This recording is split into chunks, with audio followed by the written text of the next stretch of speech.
Hi everyone and welcome to today's, let's say a double review, because today we're going to cover DeepCool CK560. This is their quite outstanding case, I do have to say, right from the start.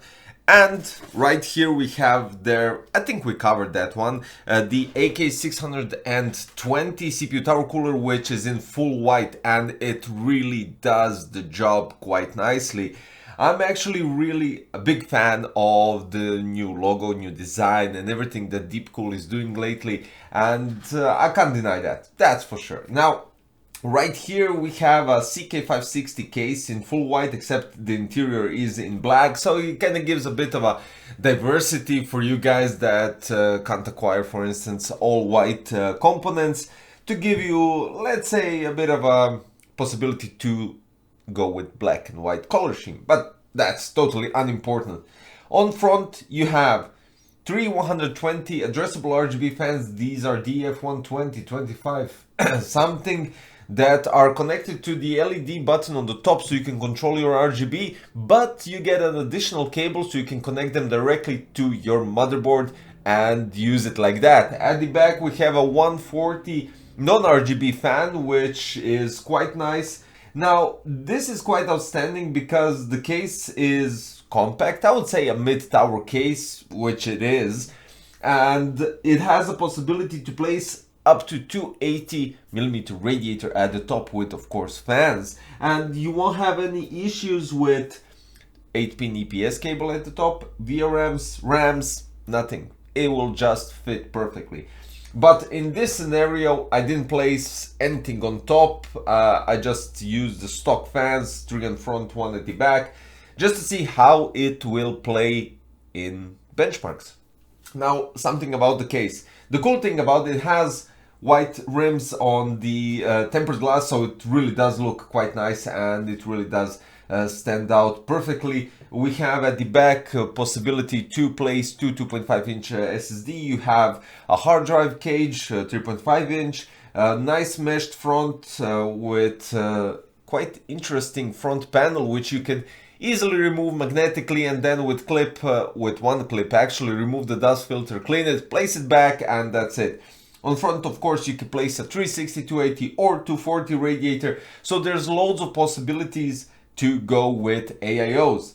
Now, since here I went with the AK620, and if you want the front fan to be placed quite nicely in the same distance and same height as the passive heatsink, you'll go with a bit lower profile RAM. I used here Team Group T-Force Extreme White addressable RGB RAMs, which are a bit higher, so the front fan does stick out for about half a centimeter, but that's quite alright. I mean, you can always replace it and replace the fan and place it at the back, creating a push-pull combination on the middle radiator, middle heatsink, and the front one will just use the pull combination. That's quite alright still. I think it will cool quite nicely. But when we're talking about cooling, here's the interesting part. First of all, let's do this. Now, I went with certain color scheme because it's not a mod. I just went with white, black and green, and since DeepCool does run something with light green or something like that, I think this looks quite nice. Now, as I said, benchmarks, right? AIDA64 Extreme Edition, as always, pushing the components up to the maximum. We have 12600K processor underneath the AK620, and we have the Sapphire Radeon RX 6650 XT Nitro Plus. The temperatures are quite remarkable, and I'm quite shocked because, first of all, I went with time period of testing about 15 to 20 minutes. The fans didn't spin up at all, and the decibel noise was normal, quite bearable. The temperature on the processor went up to 55 Celsius degrees, so that's quite nice. And the GPU went up to 58. Constant load, 100% benchmarking, and wow, I mean, so imagine if you play games, since this scenario with load you won't have in your gaming. Imagine if you're gaming, the temperatures will be even lower. The processor is on idle at 20 something-ish, 29 maybe, close to 30s. And the GPU, well, around 30 something, 35 maybe, and it really doesn't heat up. Now at the back we have quite nice cable management possibilities, and it gives you an option to rearrange the cables as you wish, as well as a quite large power supply shroud to rearrange the cables at the bottom, which is quite outstanding, I would say. Now on the side we have rubber grommets, which aren't that typical rubber grommets that usually fall off when you push the 24-pin cable through it. These ones are already somehow pre-attached to the case, so they're quite fixed and you won't have any issues. You know, you place your cable, then you need to fix the rubber grommet. I think I mentioned that in the past video for the other case that they released, and I was actually fascinated by it. Now, comparing the price and what you get, looks, quality, I mean, I can't find anything that is actually sticking out and is making me, you know, cringe or something.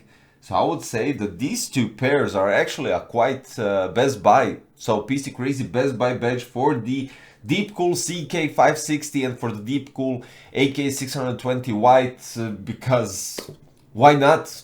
It's cooling quite nicely. You get 4 fans, 3 120 RGB, 1 140 non-RGB, quite nice airflow. There's no restriction on front, on top, on the bottom for the power supply. You do have, here we go, you have a dust filter at the power supply shroud, at the bottom just for the power supply, and at the top you have a magnetic dust filter which has a nice DeepCool signature color right here at the back to pull out your magnetic dust filter.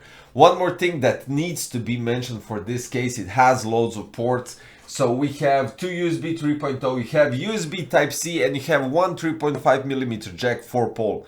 2 USB 3.0 and Type-C in such a case. Wow. I'm not over-exaggerating. This is quite outstanding when we're taking into consideration the budget, the silence, the cooling and everything. Definitely best buy badge from PC Crazy. And that's it. So guys, hope you like the video, hope you like the build, and hope you like the cooler and the case, because if you're really interested, you can always check the links below in the description for more information, prices and everything else. So yeah, if you're new to the channel, don't forget to subscribe. That's all I'm asking. So thank you for watching today's one. Hopefully I will see you in another one very soon. Bye bye.